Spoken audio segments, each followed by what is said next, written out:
Aujourd'hui, il y a beaucoup de nouvelles intéressantes en provenance de la mer du Japon. Ici, après l'audacieuse attaque ukrainienne contre le pont de Kertch à l'aide d'un drone sous-marin, les analystes russes ont commencé à tirer la sonnette d'alarme quant à la possibilité d'une riposte encore plus dévastatrice. Pour eux, l'opération de Kertch n'était pas seulement un succès spectaculaire, elle ressemblait à une répétition pour quelque chose de bien plus dangereux, visant les bases navales les plus sensibles de la Russie dans l'Extrême-Orient.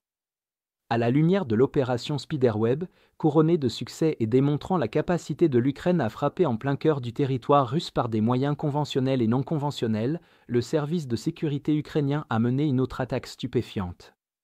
Lors de leur propre soi-disant opération spéciale, les Ukrainiens ont frappé la structure de soutien sous-marine du pont de Kertch.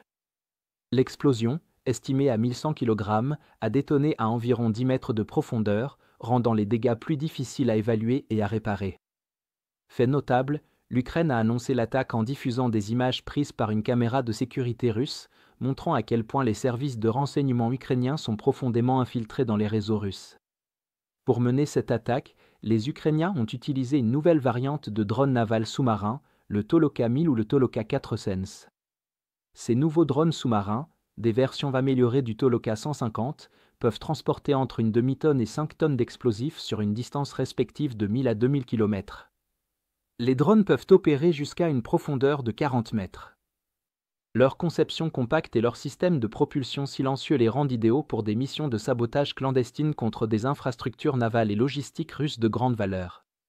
Cependant, les analystes russes notent que l'Ukraine aurait pu utiliser plusieurs drones Toloka en séquence pour percer les défenses et faire s'effondrer le pont. Ils suggèrent donc qu'il ne s'agissait pas de la frappe principale, mais plutôt d'un test sur le terrain des capacités améliorées des drones sous-marins. L'opération Spiderweb a démontré que l'Ukraine peut frapper en profondeur sur le territoire russe en utilisant des plateformes non conventionnelles, touchant des cibles inattendues au-delà des lignes de front traditionnelles. Désormais, avec l'arrivée de nouveaux drones sous-marins améliorés, les analystes russes commencent à tirer la sonnette d'alarme, estimant que les actifs navals du Pacifique sont sous menace imminente. Les analystes russes s'inquiètent du fait que, pour frapper l'extrême-orient russe, les Ukrainiens pourraient réalistement utiliser des porte-conteneurs chargés de drones navals dissimulés. Les Ukrainiens exploitent une grande flotte de navires marchands, y compris des porte-conteneurs. Ceux-ci sont plus difficiles à contrôler et à inspecter, ce qui facilite la contrebande de drones sous-marins à leur bord. De plus, une coordination minutieuse des expéditions vers les ports internationaux des alliés de l'Ukraine, tels que l'Australie, les États-Unis, le Japon et la Corée du Sud, pourrait réduire le risque qu'une telle opération soit interceptée, surtout avec la coopération des services de renseignement alliés. Une fois que les porte-conteneurs entrent en mer du Japon, en mer d'Okhotsk ou même accostent dans des ports russes, ils se trouveraient déjà à portée pour déployer des drones sous-marins, le Toloka 1000 ayant une portée d'au moins 2000 km. L'Ukraine pourrait lancer ses drones depuis le pont ou via une configuration sous-marine comparable à un lancement de torpilles. Les cibles seraient les bases navales russes de Vladivostok et de la péninsule du Kamtchatka.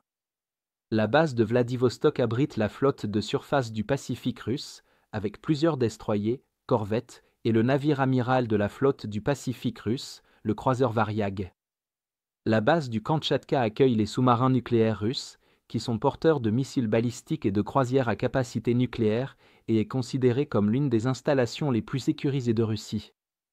Avec une charge utile maximale de 5 tonnes, soit 10 fois plus que les torpilles conventionnelles actuellement montrées à l'écran, le Toloka 1000 permettrait aux Ukrainiens de frapper et de couler plusieurs navires avec un seul drone.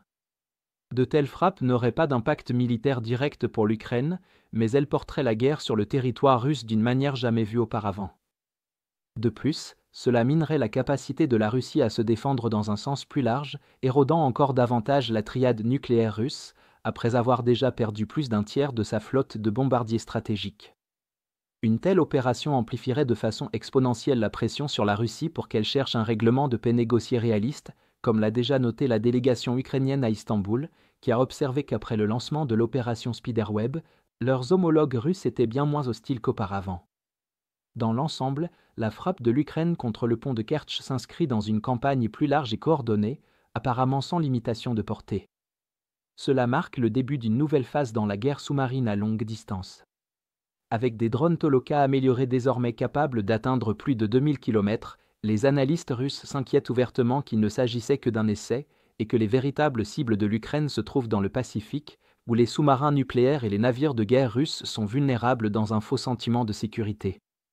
À mesure que la pression monte et que la portée des opérations non conventionnelles de l'Ukraine s'étend, l'Ukraine sape activement la projection de force et d'invincibilité de la Russie, tant sur le plan intérieur qu'international. Enfin, nous lançons officiellement notre toute première vente d'été. C'est la meilleure occasion de soutenir notre journalisme indépendant ukrainien tout en bénéficiant d'une énorme réduction de 50% sur votre abonnement. Comme vous le savez, cette vente intervient à un moment très difficile pour l'Ukraine. C'est pourquoi, en ce moment, votre soutien est plus important que jamais. En vous abonnant, vous soutiendrez non seulement nos efforts, mais vous aurez également accès à nos analyses exclusives, à des synthèses complètes de tous les fronts, ainsi qu'à des vidéos sur la géopolitique stratégique.